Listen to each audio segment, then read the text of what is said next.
Hello viewers, welcome to my channel. Today is yet another very important topic from hormone section. As we know that hormone section is very important in any of the course where pharmacology has to be taught. I try to keep my videos simple and sweet, and it is usually very short. I stress upon only those important factors which makes some importance for the students who are studying pharmacology. So today's topic is on a hormone and it is related with parathyroid hormone. It is related with the hormones which affects the calcium balance. So I have divided today's topic into two parts. First is the synthesis, the formation of the steps involved in the synthesis of parathyroid hormone, and in the second part I will discuss how the parathyroid hormone is released and from where it is released, and after the release what it does. So let's start. First I will start with the synthesis of parathyroid hormone. So parathyroid hormone is a polypeptide, and the precursor for this is pre-pro-parathyroid hormone. Again it's a polypeptide and contains 115 amino acids. So parathyroid hormone is synthesized from pre-pro-parathyroid hormone, which is having 115 amino acid. From this 115 amino acid, 25 amino acid is cleaved down. There is a breakage of 25 amino acid. So there is minus 25 amino acid.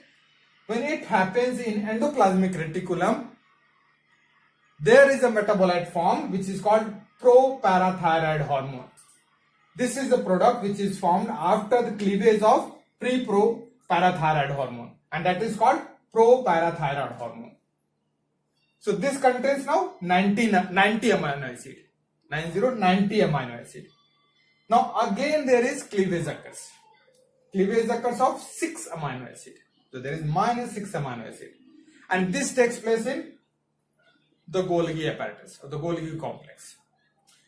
So when there is a cleavage of 6 amino acid from proparathyroid hormone, there would be 84 amino acid in the resulting product, which is parathyroid hormone.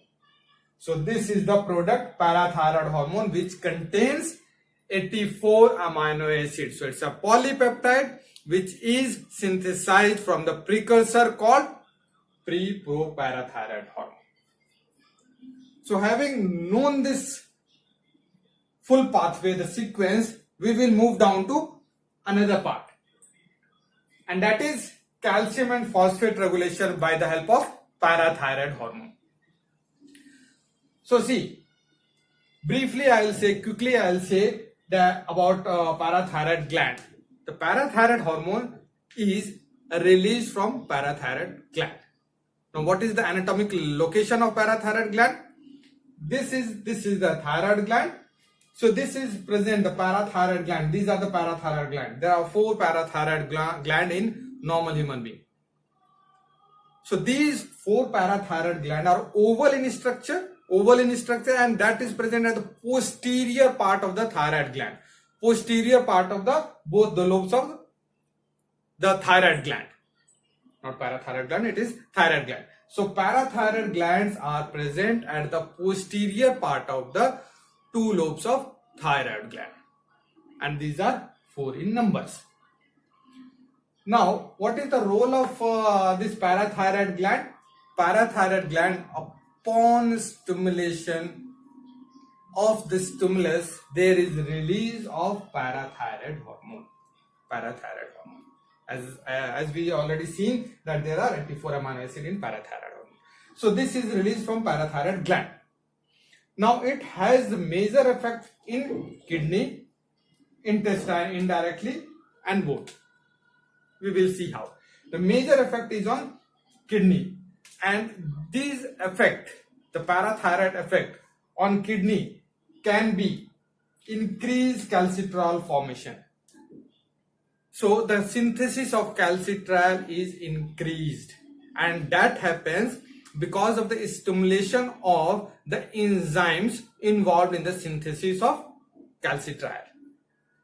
Basically what happens is there is conversion of vitamin D that is cholecalciferol to calcitriol, that is 1,25 dihydroxyvitamin D, and that is the active form of vitamin D.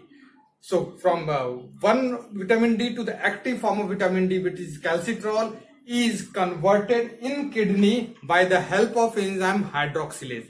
There are a couple of hydroxylases enzyme which helps in this conversion. So those enzymes are stimulated by parathyroid hormone, and that causes increased calcitriol formation. Then next is it causes increased calcium reabsorption, from the tubule. So that means the excretion is decreased. Okay. Next is the phosphate reabsorption. Phosphate reabsorption is decreased. The phosphate reabsorption is decreased. Okay. Or you can say the excretion of the phosphate is increased. The next important effect is increased bone resorption. Increased bone resorption. And that happens when there is chronic increased level of parathyroid hormone. When there is intermittent increase in the level of the parathyroid hormone, there is osteoblastic increase in the osteoblastic action. But when there is chronic increase, there is increased bone resorption. So this increased calcium reabsorption and increased bone resorption will cause increased calcium serum level. I'll come to this part later on. Now here we saw the calcitriol formation is more because of the action of parathyroid hormone on the kidney. That happens via the stimulation of enzyme hydroxylase. Now calcitriol, what it does, it has effect on bone, and this calcitriol causes increased absorption of calcium and phosphate from the intestine. So this form of vitamin D, that's why it is called that vitamin D is very much important for the absorption of calcium. So from intestine it helps in the increased absorption of calcium and phosphate. And for bone, it helps in the mobilization of calcium to the bone. So this way it will affect the calcium level at the intestine and the bone level. Now coming back to this high serum level. Now we have already seen how there is increase in the calcium serum level. So when the calcium concentration increases above 11 milligram percentage, then what happens? Something has to be done, right?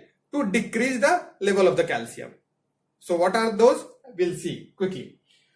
So this calcium level is increased. What it will cause? It will cause the increased release of calcitonin. And what this calcitonin will do? Calcitonin has opposite action to that of parathyroid hormone. So calcitonin, when it is released upon higher calcium serum level, there is increased calcium and phosphate excretion, and there is decreased resorption. So resorption is decreased, and then excretion of calcium and phosphate is increased, which means the serum calcium level will come down, right? So now the result is the decreased serum level of calcium. Now we will see some negative pathway. There is a factor called fibroblast growth factor 23. Fibroblast growth factor 23. Now this factor is released from bone. From bone it is released, and this is very much dependent. The release of this factor is very much dependent upon the phosphate level, as well as it is dependent upon the calcitriol and vitamin D. So when this is released, it has inhibitory effect on parathyroid hormone. It inhibits the parathyroid hormone release, and it inhibits the conversion of vitamin D to its active part, which is calcitriol. So the conversion to calcitriol is also inhibited. Next factor is when the calcitriol is formed by the effect of parathyroid hormone, increased calcitriol formation, then what happens? When the level is increased, it causes inhibition of parathyroid gland so that there is lesser release of parathyroid hormone. One more important thing, the effect of low calcium and high calcium. So parathyroid gland are having calcium sensing receptor. This is denoted as CASR. So these are the calcium sensing receptor, When there is more of calcium, that means there is lesser release of parathyroid hormone. It inhibits the parathyroid gland. So when there is more of calcium, more occupancy will be there on calcium sensing receptor, and then there will be inhibition of parathyroid gland. Opposite to that, when there is low of calcium and the occupancy of this receptor is low, then what will happen? Then there will be opposite effect. There will be stimulation of this parathyroid gland so that there is more release of parathyroid hormone. So we will see the more effect which is mediated through parathyroid hormone.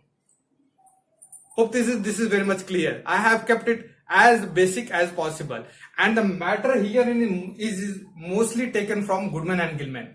So we saw the synthesis of parathyroid hormone, we saw how the parathyroid hormone is released and from where it is released, and what are the functions which is given by parathyroid hormones. Thank you so much.